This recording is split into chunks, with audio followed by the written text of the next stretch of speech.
यही कोड इसके साथ पेयर होके चलता है, फिर इसमें भी रहेगा 1 2 3 4। ये कोड जब हमारे फोन्स को हम प्रोग्रामिंग करते हैं, जब हम प्रोग्रामिंग करते हैं तो ये कोड हमें आरपीएमपी काउंटर उसका चेक करना पड़ता है। तो इसके अंदर भी ऐसे ही रहेगा 1 2 3 4, लेकिन सब में एक जैसा नहीं रहता ये है, सब में एक जैसा नहीं होता। इसमें भी 1 2 3 4 और इसमें भी 1 2 3 1 2 3 4। कुछ इस तरीके से इसमें सब, जैसे सीपीयू में ये है तो ये आईसी लगी हुई है, उसमें भी कोड रहेगा, ये लगी हुई है, कोई भी इनके साथ पेयर हुई रहेगी वो लगा। अगर इसमें कोड दूसरा है तो फिर इसमें भी दूसरा कोड आ जाएगा।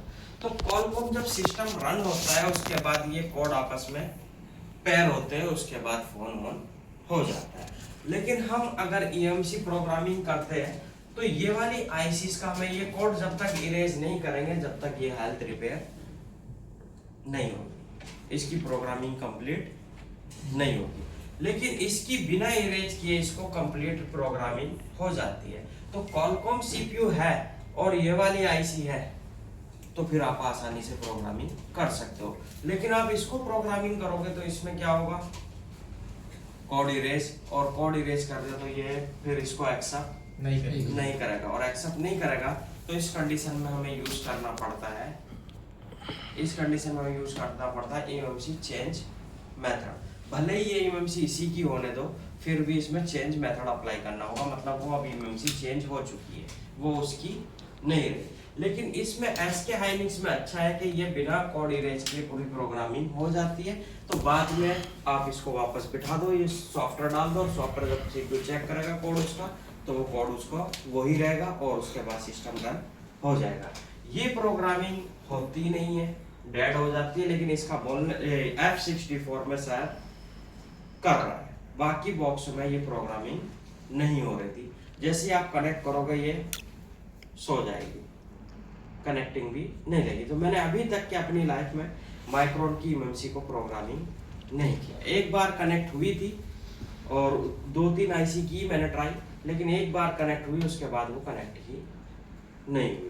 तो अगर आपके फोन में, जैसे मैं बता रहा था कि सिक्योरिटी बैकअप लेना बड़ा जरूरी है, अगर आप ये वाली ईएमसी लगी हुई है फोन में, आपने देखा तो पहले वाया यूएसबी बैकअप निकालना, यानी कि अनलॉक टूल से या फिर यूएमटी से बैकअप निकाल लो, क्योंकि आप इसको निकाल के प्रोग्रामिंग करने जाओगे ये डेड हो जाएगी और उसके बाद आप सिक्योरिटी भी लॉस्ट कर दोगे। और सिक्योरिटी लॉस्ट कर दिए तो फिर तुम्हें जाना पड़ेगा इमरान के पास, क्योंकि इमरान चेंजिंग कर सकता है ना। इमरान को तरीका पता है, ये उसके पीछे रिसर्च कर रहा है। तो सिक्योरिटी बहुत इंपॉर्टेंट है, और अगर किसी वजह से तुम्हें मिल गई, बाहर से डालने की ट्राई किए भी तो आपका सिस्टम क्रैश हो जाएगा, वो एक्सेप्ट नहीं करेगा। मीडियाटेक एक बार को एक्सेप्ट कर सकता है, लेकिन मीडियाटेक भी कभी कभी नहीं करता है एक्सेप्ट। तो आपको बेहतर है कि उसका सिक्योरिटी बैकअप जब आप ईएमसी करने जा रहे हो, निकालने जा रहे हो, तो कोई भरोसा नहीं वो निकालने में डेड हो जाए, कोई भरोसा नहीं वो प्रोग्रामिंग में डेड हो जाए। तो बेहतर है आप या तो यूएमटी या लॉक टूल से, उसका मीडियाटेक है तो कौन सी फाइल बैकअप करोगे, रॉ पैच, रॉ ये मीडियाटेक है तो स्कैटर बैकअप करोगे। एनवी डेटा, अच्छा हाँ एनवी रैम जो लिखा एनवी डेटा वो, और कॉलकॉम है तो ईएफएस, कॉलकॉम है तो ईएफएस, और मीडियाटेक है तो एनवी डेटा।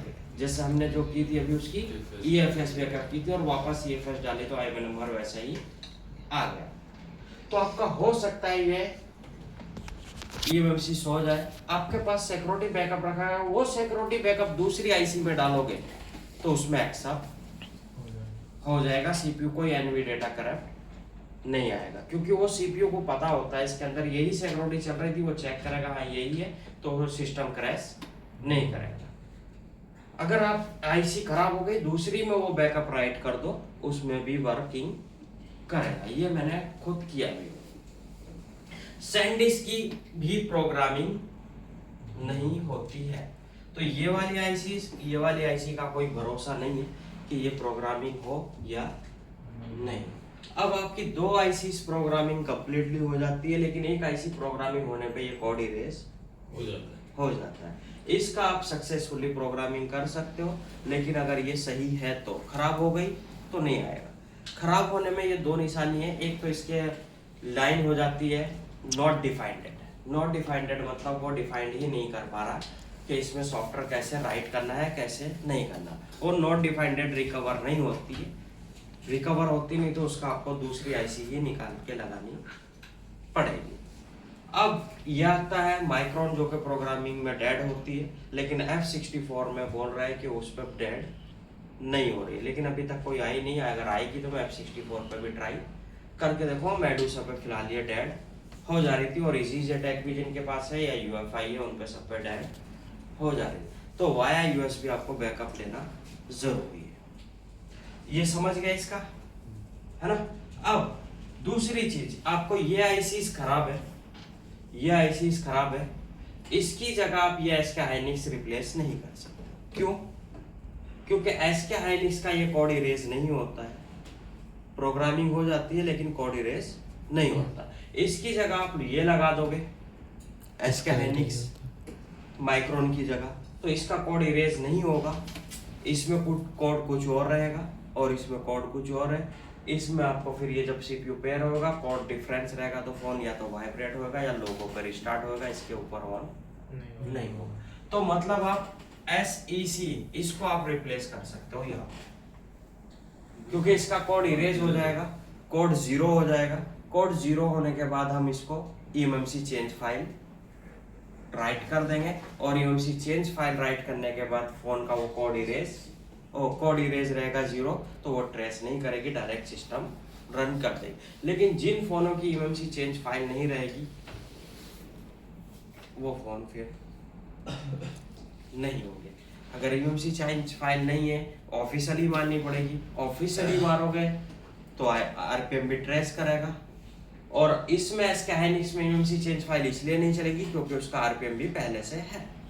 तो जिन फोनों में RPM भी पहले से है उनमें काम नहीं करेगा। जिन फोनों का RPM भी इरेज हो गया, जिनका RPM भी इरेज हो गया, फिर आप eMMC चेंज फाइल मारोगे तो एक्सेप्ट कर लेगा, अदरवाइज एक्सेप्ट नहीं करेगा। तो हमारी ये यहाँ पे रिप्लेस हो सकती है और ये यहाँ पे भी रिप्लेस हो सकती है, लेकिन इसकी जगह पे ये आ सकता है, लेकिन ये दूसरी जगह पे नहीं जा सकता। ये कॉलकॉम की बात कर रहा हूँ क्योंकि कॉलकॉम इस तरीके से काम करता है। अगर मीडियाटेक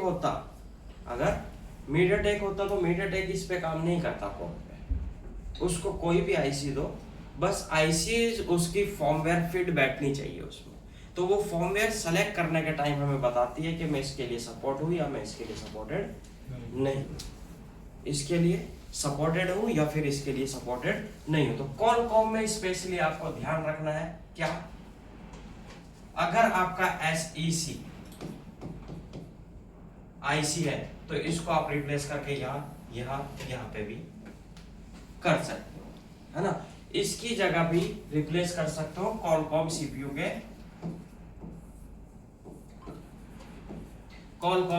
के साथ, कोई भी उसकी जगह पे यूज कर सकते हो। एसके हाइनिक्स यहाँ अगर लगी हुई है एसके, इसी की जगह यही प्रोग्राम होके यही लगेगी। अगर नहीं है ये सक्सेस हुई प्रोग्रामिंग में, तो फिर आपको सैमसंग की ही लगानी पड़ेगी।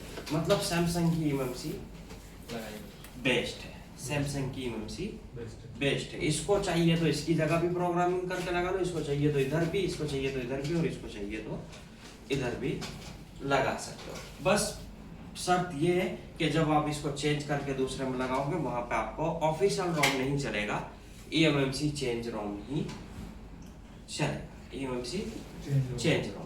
तो eMMC चेंज रोम जो है वो सिर्फ MI के फोन का अवेलेबल है, बाकी ओप्पो रियलमी का अवेलेबल नहीं, बाकी अवेलेबल नहीं। अगर बाकी का अवेलेबल नहीं है तो फिर वो नहीं हो सकती, बाकी का क्यों? चलिए इनके पास है कहीं ना